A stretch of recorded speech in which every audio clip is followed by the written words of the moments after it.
Olá pessoal, começando mais um Credcast, eu sou Guilherme Alonso. E eu sou Eduardo Tambellini. Hoje nós estamos com o episódio número 8 e vamos falar sobre os desafios da cobrança. Isso aí. Credcast, o seu podcast especializado em cobrança e crédito. Patrocínio, Assertiva Soluções e Faico. Lembra-se de ferrar, colocar o pip. Mas eu tenho que criar um processo, inclusive, que não fica só em uma empresa, né? O cara não atende o telefone, mas será que ele fala no WhatsApp? Cara, eu não vou querer cobrar esses R$1.000. Vamos fazer o seguinte, ó. Eu tô te isentando esses R$1.000. Aí eu falei assim, bingo. Aí o cara botou um monte de interrogação.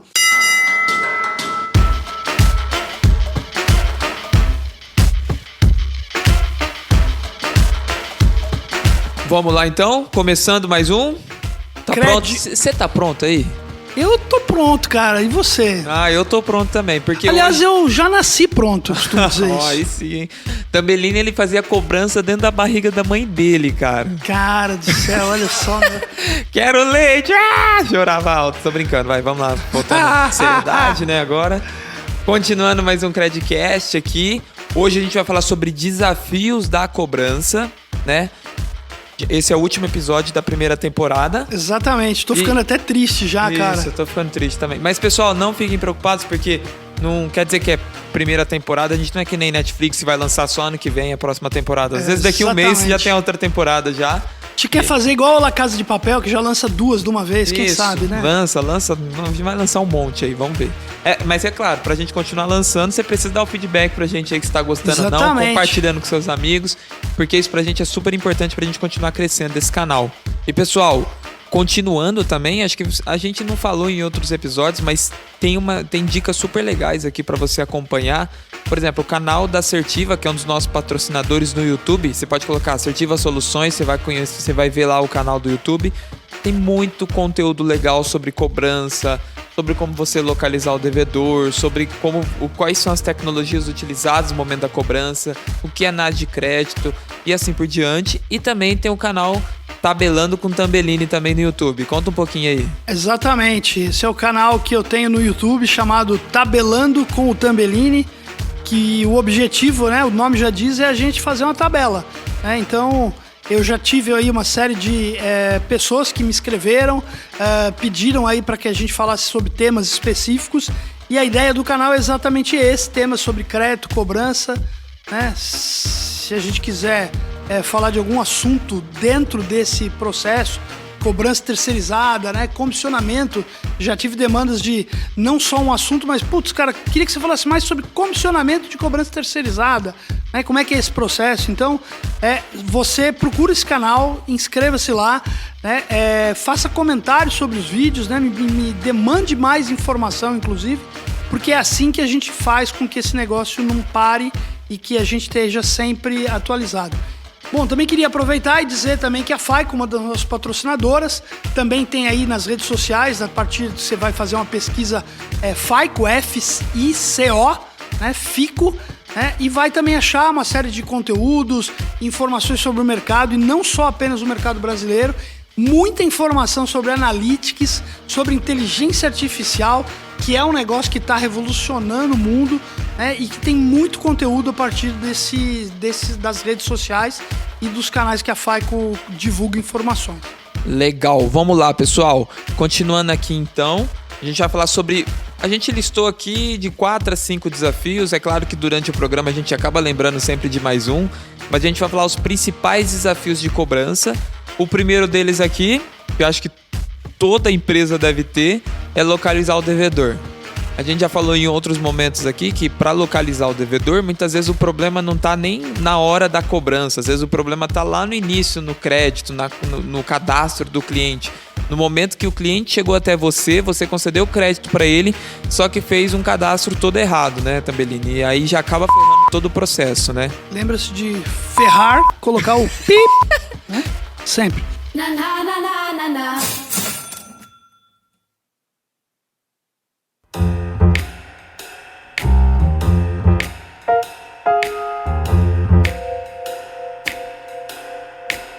Mas, exatamente, cara, se eu começo com informações erradas, eu já começo a ter dificuldade. Telefone é o essencial hoje para localizar, não é tanto telefone fixo, que a gente já falou também, mas telefone celular, não só fazer um contato telefônico, mas fazer um SMS, fazer alguma interação que é importante.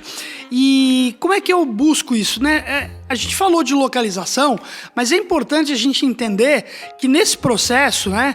Vamos imaginar, eu automatizei meu processo de cobrança, eu tenho lá meu discador e eu carreguei lá meu mailing e aí beleza, cara. Eu tive lá uma galera que foi atendida, deu alô, babá. Cara, e aí tem lá um mundo de gente que só disca, dá não atende, dá ocupado, dá não atende, dá ocupado, né? E aí, o que eu faço com isso? Eu preciso criar um processo inteligente para que à medida que eu tenha lá... Cara, eu já liguei para esse cara 5 dias.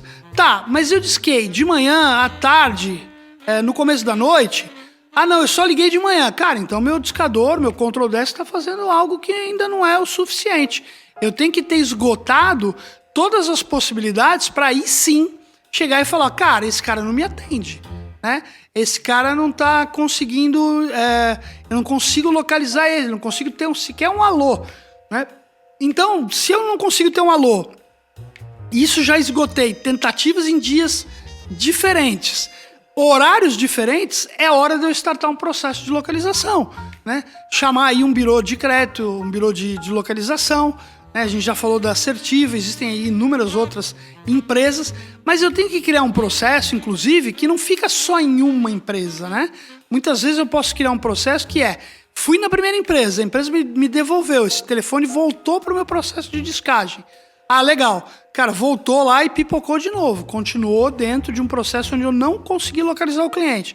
Cara, já foi para a empresa 1, agora vai para a empresa 2. Mas eu tenho que ter um processo constante. Eu não posso simplesmente... É a história que a gente falou no podcast passado sobre a questão de gestão, onde eu tenho que ter um descontentamento. Eu não posso me contentar em ter um volume de pessoas que eu simplesmente não localizo ou não consigo ter alô, né? No mínimo, eu preciso tentar e buscar alternativas, né? Então, o mínimo que às vezes a pessoa pode fazer também, se você hoje pega e joga o nome da pessoa, se você tem alguma informação que nem o CPF, alguma coisa dentro do próprio Google, né? Você já consegue identificar alguma coisa lá para achar aquela pessoa ou uma rede social. O lance interessante que a gente tem que pensar é que todo profissional de cobrança, todo negociador, ele tem que ter em si um senso de detetive, né? Ele tem que ser um cara investigativo, um cara que vai atrás, que não desiste na primeira, que corre atrás da informação e a todo momento tenta fazer esse processo de localização. É o ponto que eu te falei. Eu liguei lá, procurei o Guilherme. Ah, não tem nenhum Guilherme aqui. Mas peraí, me dá a informação. Você não conhece nenhum Guilherme? Não tem nenhum vizinho seu ou nenhuma pessoa da família Guilherme? Ah, cara, não posso esgotar num primeiro momento, né? Ouvir um não e pronto. Ah, beleza, vou pro próximo, né? Não por mais que o processo seja massificado, não pode ser assim tão... fiz esse, vou pro próximo, fiz esse, vou pro próximo. Por isso que também, é claro, a Assertiva, como muitos patrocinadores, a gente não pode deixar de citar aqui, né? Eles trabalham com esse processo de localização do devedor. Isso pode ajudar muito o seu processo através de consultas com base em alguma chave primária que pode retornar algumas informações.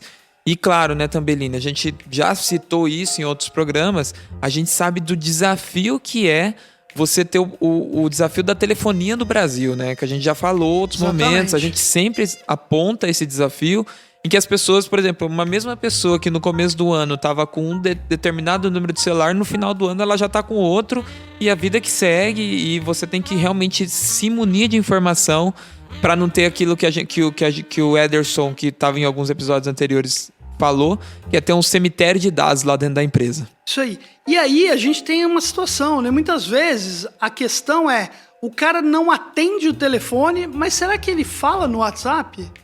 Hoje em dia não é só o telefone está errado. Eu preciso entender se eu estou usando o canal certo de comunicação com esse cliente. Sim, com certeza. E aí eu também não posso deixar de puxar um pouco da sardinha para um dos patrocinadores aqui do canal também, que é a Faico, que tem uma ferramenta de comunicação omnichannel que permite que a gente faça uma interação a partir de um canal e não simplesmente fazer disparos de ações, mas entender qual foi o resultado daquela ação e a partir daí startar uma nova ação. Ah, então esse cara me respondeu, esse cara me atendeu, esse cara simplesmente não atendeu, então eu faço o quê? Adianta eu ficar continuando mandando 500 SMS para esse cara, se esse cara sequer tá lendo o SMS, né? Se esse cara sequer tá interagindo comigo, faz sentido de repente eu trocar e mudar ele de canal, né? E principalmente manter toda a informação da interação que eu tive com esse cliente em cada um dos canais vivas, para eu saber que, olha, esse cara neste perfil, e isso é uma outra parte interessante da ferramenta, que é todo o analytics que a gente tem por trás, né, que dá a possibilidade de eu entender, através de determinados perfis, né, quem é propenso a uma ligação telefônica, quem é propenso a um SMS, quem é propenso a um WhatsApp, né, e muitas vezes isso não tem a ver só com a idade, mas tendo um analytics forte por trás, a gente consegue chegar ao ponto de repente, localizar o cliente e não só localizar naquele telefone, mas no canal adequado daquele telefone. Isso é muito legal, muito bom mesmo.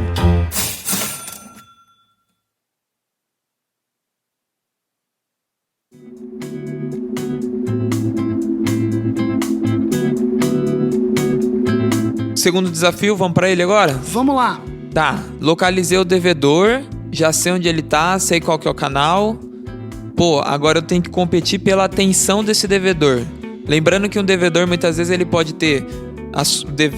estar devendo para sua empresa, como ele pode estar devendo para a empresa X, empresa Y. Como que você faz com que ele se interesse em pagar primeiro a conta que ele tem com você, ou a dívida que ele tem com você, e não porque ali no caso a empresa YX é seu concorrente nesse lance de dívida, né? Como que eu posso fazer? Esse negócio de o cara deve para um monte de empresas, né? Me lembrou aí um fato, né? Que o pessoal fala que é uma piada. Eu já costumo contar isso como uma piada porque eu já ouvi de vários lugares, né? Onde tinha um devedor que um dia entrou em contato com uma empresa, né? E falou, olha só, eu tô devendo para vocês, mas eu devo também para outras 10 empresas, né? E o meu salário me permite que eu pague só 8, 7. Então o que eu fiz? Eu criei uma filosofia, né? Onde eu pego o nome de todas as empresas e boto num saquinho e eu vou sorteando. À medida que vai saindo lá, eu vou pagando. E eu garanto que vocês estão fazendo parte do sorteio todo mês. Mas se vocês não estão, se eu não estou pagando vocês, é porque vocês estão dando azar no sorteio, né? E aí eu queria dizer o seguinte, se vocês não pararem de me ligar insistentemente, eu vou tirar vocês do sorteio, e aí vocês não vão receber mesmo. Então assim, cara, é óbvio, o inadimplente não deve só para um, né? Então eu preciso não só, né, despertar o interesse em ele me ouvir, né? Porque se o grande primeiro desafio é localizar o cliente, quando eu localizo, o que eu faço? Cara, primeiro ele tem que me ouvir. Então eu tenho que ter um discurso para ele, primeiro que desperte a atenção dele, né? Então a gente já falou um tempo atrás, cobrança humanizada, cobrar sem cobrar, né? Tentar entender, falar um pouquinho do negócio, entender como ele está interagindo com o produto, né? Pode ser uma primeira alternativa. A outra coisa, né, e aí que você falou na concorrência, né, por que um cliente paga, ou melhor, né, a gente fez uma pesquisa há um tempo atrás, tá até na hora de fazer uma outra dessa, porque é muito interessante, que mostra, né, que a gente perguntou lá para um volume de pessoas inadimplentes, o que ele paga primeiro. Guilherme, o que você paga primeiro?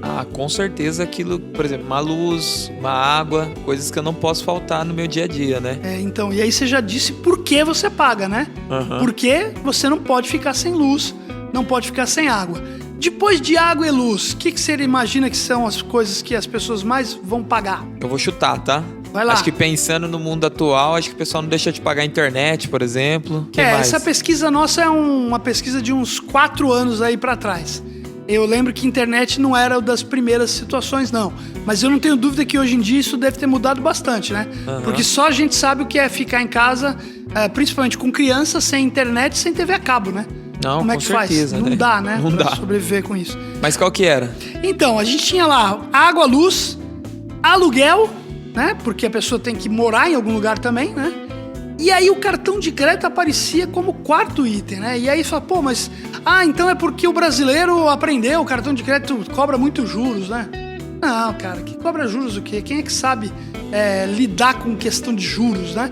O cartão de crédito é aquilo que permite o cara fazer o supermercado, comprar a farmácia, né? Então é o que ele não quer, de repente, deixar de ter bloqueado, né? Então por que o cara paga uma coisa antes que a outra? Porque ele não vai ter ela disponível se ela não pagar. Então quando você tem lá, de repente, um cartão de crédito, né? Qual que é a tua ação de cobrança, de repente, mais eficiente? Eu vou fazer o bloqueio desse cartão, né? Porque aí ele me paga. Se ele está bloqueado, ele vai lá e me paga. E existe sempre um dilema, né, nesse sentido, e hoje, como o mundo é muito mais competitivo, eu não vou bloquear tão cedo, porque também se ele não comprar de mim, ele vai lá e compra do outro, ele usa o outro cartão. Mas efetivamente em cobrança ainda, eu bloquear, eu ter algum tipo de restrição que pare, que faça o cara ter o serviço bloqueado, é um mais efetivo. E aí é o que eu vou ter que ter. O quanto aquele serviço vai ser importante para ele, mais ainda eu vou ter que entender que tempo eu bloqueio ele, porque quando ele se sentir sem o serviço, esse cara ele vai entender que ele precisa pagar. Agora vamos pro terceiro, então. Acho que o terceiro aqui que entra é como você pode ter um processo de... Como você vence o desafio ali na hora de você oferecer planos diferenciados de pagamento pro devedor. Explica um pouquinho mais sobre isso. Talvez esse seja o principal desafio nos dias de hoje, né? Eu costumo dizer que o perfil hoje do inadimplente mudou muito. Antigamente a gente fazia cobrança para pressionar aquele cara que de repente não ia me pagar, que queria ganhar tempo. Hoje em dia, com o crescimento todo que a gente teve do crédito, a gente tem muitas pessoas que faltou educação financeira, né? Então o cara tem lá 5 cartões de crédito, e uma outra coisa que eu falo, né, é que o brasileiro aprendeu a ter crédito com carnê, né? E o carnê, quando ele pagava, cada folhinha era uma folhinha a menos, né? Ele destacava e aquilo ia diminuindo. A hora que o carnezinho estava acabando, ele ia lá e comprava outro, igual o carnê do Silvio Santos, né? Além de você depois ia lá e pegava um monte de produtos, você ia lá e fazia outro. Mas quando estava acabando aquele, né? Então a gente aprendeu a ter uma vivência do carnê, onde cada parcelinha paga era uma folhinha menos. E o carnê da FGTS que nunca acaba. Esse nunca acaba, exatamente. Mas o cartão de crédito é diferente, cara. Eu tenho um cartão de crédito, passei na maquininha, ela dançou, acabou. Pô, tá lá na minha fatura no mês e, cara, eu tenho que pagar, né? E muitas vezes é difícil o cara administrar essa dinâmica, né? Muitas vezes ele compra, né? Comprei R$300, parcelei em 3. No outro mês fui lá, comprei R$300, parcelei em 3 de 100. Já juntou 200, né? No outro mês parcelei de novo, já juntou 300. Mas ele continua na cabeça dele pensando na parcela de 100, né? Então, assim, hoje, o consumidor ele acaba se endividando também pela falta de educação financeira, falta de controle, né? Hoje em dia, todo mundo, em sã consciência, tem que ter lá uma planilhinha que mostra quanto que você tem de receita, quanto que você tem de despesa, né? E aí, quando você fala, olha, você tem dívidas? Você tem dívidas, Guilherme? Eu? Com certeza. Muitas, não é? Muitas. Quem não tem dívida? Todo mundo tem. Todo mundo tem dívida. Uma pergunta é você tem dívidas, a outra é você tem dívidas em atraso, né? Você pode ter inúmeras dívidas, né? Eu tenho um financiamento imobiliário, eu tenho um financiamento de carro, né? Eu tenho a escola do meu filho que eu pago. Isso são dívidas, não significa que eu estou endividado. Então, às vezes, eu não tenho dívida. Não, mas peraí, como não? Você não gasta nada? Você mora de aluguel? Você... né? Quais são as despesas que você tem? E muitas vezes as pessoas não conseguem administrar isso e fazer a conta para entender o que sobra no final do mês, né? E aí, dada essa situação, a gente tem o primeiro desafio, que é tentar encaixar algum plano de negociação que caiba no bolso do cara, né? Muitas vezes não dá para eu imaginar que na hora que o cara tá inadimplente, eu vou achar que esse cara tem lá R$200 sobrando, né? Muitas vezes ele vai ter que deixar uma outra questão, ele vai ter que reduzir os gastos dele, né, para conseguir pagar isso, né? Então, planos de negociação, né, eu preciso pensar, putz, eu tô cobrando um cliente aqui com 180 dias de atraso. Cara, esse cara deve R$1.000, só que de R$1.000 eu tenho 800 que é juros. 200 é principal. Então tá bom, então você me paga 200 à vista ou você me paga 10 parcelas de 100. caramba, mas aí eu quero que ele volte a me pagar exatamente aquilo, quase que ele devia, e que eu falei que a metade era juros, que a grande parte era juros, né? Será, e de novo, né? Será que eu tô olhando o que esse cara já me pagou e o quanto que esse cara pode voltar a consumir comigo, né? Então, eu acho que hoje o grande dilema é, será que eu quero ganhar no momento que eu tô recuperando esse cara? Ganhar mais dinheiro, é isso que eu tô querendo colocar? Ou será que eu quero recuperar essa dívida e aí sim dar mais benefício para ele? Por exemplo, essa questão de entender quanto que eu vou cobrar do cliente, tem financeiras hoje que fazem. A hora que o cliente chega lá e fala, cara, eu não tô conseguindo pagar, ele olha o quê? Quanto esse cara já me pagou? Ah, cara, ele já me pagou o principal, já me pagou um pedaço de juros. Cara, eu tenho mais R$1.000 pra esse cara. Cara, eu não vou querer cobrar esses R$1.000. Vamos fazer o seguinte, ó. Eu tô te isentando esses R$1.000, né? Tô te ajudando aqui, mas eu tô te dando mais 500. Aí você paga 200 das parcelas, sei lá, e mais 300 você fica aqui. Ou seja, eu tô te dando mais dinheiro, eu tô gerando mais negócio e eu não tô querendo ficar só naquilo que já foi, que eu já tinha dado crédito para ele, ganhando dinheiro em cima disso, né? Então, eu acho que o grande desafio hoje, né, e muitas empresas não são financeiras para ofertar um plano de um novo empréstimo, né? Então, assim, eu preciso entender o que é a hora, que horas que eu vou cobrar os juros, quanto de juros eu vou cobrar, se na hora eu, de repente, posso isentar. Faz sentido, né? E hoje em dia a gente ainda vê isso muito. O cara tá com 500 dias de atraso e eu falo, olha, sua dívida hoje é R$5.000, mas eu tô te dando um desconto de 90%, né? Pô, cara, eu tô tirando exatamente esse valor de juros, eu não tô dando um desconto por... Cara, será que vale eu continuar imaginando que eu tenho que cobrar o mesmo juros lá desse cara? E aí, quando ele tá lá com 300 dias de atraso, eu falo que ele me deve 5.000 e no fim ele fala que pode me pagar 1.000, porque o principal era 800, ainda tô ganhando 200. Né? Então, de repente, não faz sentido eu ter mais essa filosofia de ficar atualizando e criando desconto. Talvez melhor eu ir direto. Olha só, você me devia 1.000 aqui, vamos fazer o seguinte, me paga aqui 1.000 em 3 vezes, tal, sei lá, e a gente libera e você volta a comprar. Tem meu cartão de volta. Tem um cliente nosso de varejo que ele não cancela o cartão de crédito dele. Ele é um cliente de roupas, né, de varejo, e o cartão de crédito com 60 dias vai acrelir, ele fica bloqueado, mas o cartão não é cancelado. Se o cara com 300 dias de atraso, ele pagar o cartão tá liberado para comprar de novo, né? Ele pagou, cara, e esse cara vai lá, compra, gera mais negócio, te pagou os juros, né? É a ideia da gente ver rentabilidade, cada vez mais, eu acho, né? E quando a gente fala de gestão de risco, essa relação risco-recompensa está ligada a entender a rentabilidade do produto, mas efetivamente hoje, quem que trabalha com rentabilidade? Poucas instituições, né? Ou seja, quanto esse cara me deu de receita, quanto que ele deixou de resultado no final. E esse final não pode ser só no momento que ele comprou e que eu dei crédito. Eu tenho que atrelar as despesas de cobrança e as receitas que eu tive também na cobrança.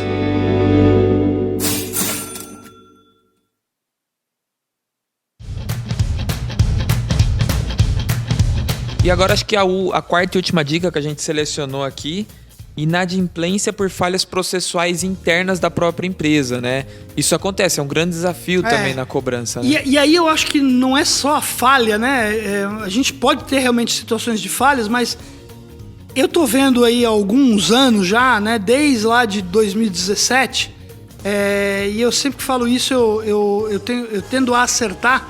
Às vezes um cara vira pra mim, essa semana mesmo um cara me chamou no LinkedIn e me falou o seguinte: ô cara, olha só, tô com um problema sério aqui na segunda rolagem, cresceu pra caramba. Aí eu perguntei, qual é o teu produto? Ele, cartão de crédito. Aí eu perguntei pra ele, você oferece o parcelado do governo? Eu assim, sim. Aí eu falei assim, bingo. Aí o cara botou um monte de interrogação. O que acontece, né, cara? E aí é o ponto, né? Desde 2017, o governo, através de uma resolução 4549, instituiu, você lembra que toda vez falava o crédito rotativo superou 500%, e a gente bateu 500% de juros ao ano no crédito rotativo. O governo olhou aquilo e falou, cara, preciso fazer alguma coisa, né? Essa foi a época do governo Temer, e o governo falou, cara, preciso fazer alguma coisa. Cara, eu não posso simplesmente intervir nesse negócio, mas preciso criar uma regra. E aí ele criou exatamente a resolução 4549, que indica o quê? eu só posso rotativar, né, com um ciclo de compras lá por 30 dias. Após 30 dias, a administradora ela tem que me oferecer um parcelamento de débito, né? O que acontece, né? O que isso fez com que a gente tivesse... que acontecesse? O juros rotativo baixou, ele caiu bruscamente, logo de cara, no momento da resolução. E o que aconteceu de cara? Não é óbvio na mesma proporção, mas o juros do parcelado subiu. O que isso quer dizer? Eu tinha um parcelamento, que ele tinha um juros muito mais baixo do que um rotativo. À medida que eu fui oferecer um parcelamento após esse rotativo, eu não oferecia a mesma taxa que eu fazia antes. Eu coloquei um parcelamento a uma taxa de juros um pouquinho maior. E eu implanto esse parcelamento automaticamente, muitas vezes num plano mais longo, 10 vezes, 8 vezes. O que vai acontecer? Ao invés de no outro mês, aquele cara que fazia o pagamento do mínimo, ele tinha lá um pagamento, abatia lá, e naquele momento ele tinha novo cálculo de mínimo em cima de todo o débito dele. Nesse momento, o que vai acontecer? A próxima fatura, esse cara vai ter o mínimo percentual em cima de todas as compras, mas ele vai ter a parcela, 100% daquela parcela, do parcelamento que ele fez, no valor do mínimo. Isso, muitas vezes, já faz o quê? Esse cara tinha uma parcela que ele optou, ou foi automática, mas ele continuou comprando no cartão. Então, ele continuou com gastos. Então, quando eu somo parcela do que ele parcelou, mais a compra do mês, esse cara não consegue pagar. Então, muitas vezes, ele entra em inadimplência já no segundo mês, né? E isso faz com que essa rolagem acabe sendo, né, aumentada. Ele consegue ter um primeiro momento, ele paga ou ele deixa de pagar, e na segunda ele tem um aumento muito grande porque ele não conseguiu mais pagar. Aí não adianta muita coisa, né? Então, assim, o que eu deveria fazer? Cara, é o seguinte, né? Vamos lá, na filosofia, para resolver o problema. Esse cara, ele não tá conseguindo me pagar? Cara, vamos fazer o seguinte, ó. A historinha que eu contei lá em capítulos atrás, da menina que me ligou e falou, vamos fazer um acordo? Eu não contei essa história toda, mas nesse momento ela falou para mim, só que o cartão de crédito do senhor, nesse momento do acordo, vai ficar bloqueado. E ela me falou o seguinte, isso não é uma penalização, senhor Eduardo. Isso é uma forma do senhor controlar, não ter mais gastos. Cara, se eu quero resolver o meu problema, eu não tenho fluxo de caixa entrando, eu não tenho receita para pagar minha dívida. E eu tenho que fazer? Eu tenho que diminuir meu gasto, né? E se eu continuar com esse cartão ativo, cara, eu vou continuar gastando, né? E hoje em dia, se você perguntar para muitas empresas de cartão de crédito, quando fazem negociação, ainda antes do crédito em liquidação, que é antes de 70 dias, geralmente, você bloqueia o cartão do cliente quando você parcela? Ela vai falar assim, não bloqueio. Por que você não bloqueia? Porque se eu bloquear, ele vai usar o outro. Cara, mas então, me desculpe, deixa ele usar o outro, mas acaba com a tua inadimplência, né? No sentido de, não vai você também incentivar aquele cara a continuar gastando, né? Porque, cara, se esse cara continuar livre, ele vai se endividando, ele vai gastando. Uma das coisas que a gente percebe muito e que é um desafio hoje, a gente está vivendo aí sempre feirões de negociação, né? E o feirão de negociação, muitas vezes, eu vou lá, eu tento recuperar o cara vai, paga uma parcela, sai do birô, cara, e aí a hora que o cara saiu do birô, ele vai lá e compra de novo.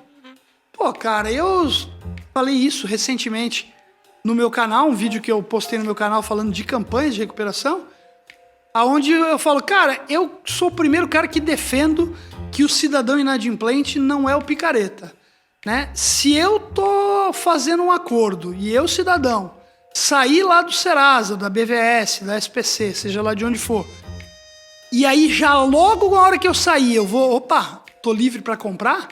Mas peraí, eu não acabei de liquidar ainda minha prestação, minha dívida anterior? Cara, e aí eu tô começando a duvidar que eu sou ou não o picareta, né? Ou porque no máximo eu tô sendo imprudente, né? Se eu não tô sendo de má índole, eu tô sendo imprudente com os meus gastos, né? E aí o que acontece? Eu vou lá, compro mais coisa, passou 2 meses, eu tô quebrando aquele acordo e tendo de novo inadimplente.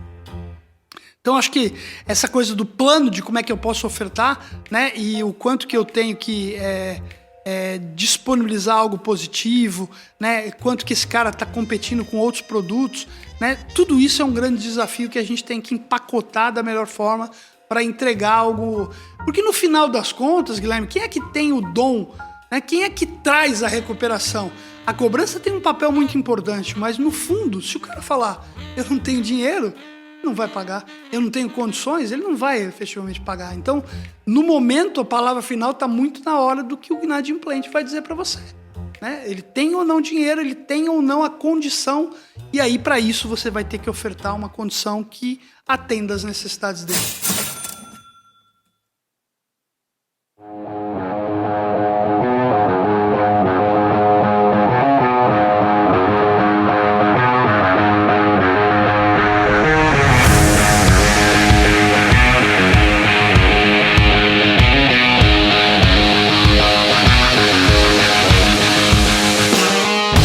Legal, cara. Para finalizar aqui o Credcast de hoje sobre os desafios da cobrança e terminando com chave de ouro essa primeira temporada, né? A gente falou sobre o desafio de localizar o devedor, ter atenção do devedor, planos diferenciados no processo de negociação e inadimplência também por falhas processuais, onde que você tem que tomar todo o cuidado com as ofertas que o mercado está colocando e até com os fatores externos, né? Às vezes tem inadimplência que ocorre por causa de algum fator externo, alguma movimentação política e assim por diante, e a gente tem que estar atento com isso, tá bom? Muito obrigado, viu, Tambellini? Beleza, gente. Olha só, esse aqui é o último episódio da primeira temporada, né? A gente já falou isso no início.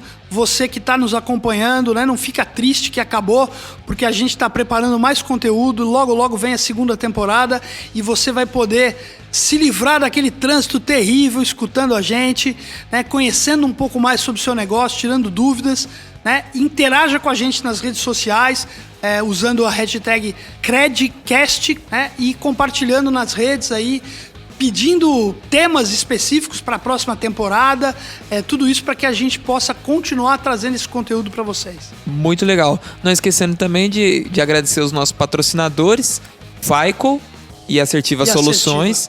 Cara, empresas aí fantásticas que estão atuando no ciclo de proteção ao crédito, ajudando empresas tanto no processo de cobrança, no processo de comunicação também. No processo de decisão. Então, muito obrigado aos nossos patrocinadores. Isso mostra que essas empresas aí estão realmente interessadas em educar o mercado, principalmente o mercado B2B, para poder produzir conteúdo e ajudar as empresas realmente a terem desempenho melhor no seu processo, tanto de crédito quanto no processo de cobrança.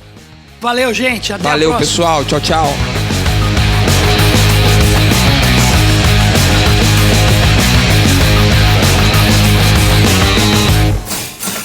Credcast, o seu podcast especializado em cobrança e crédito.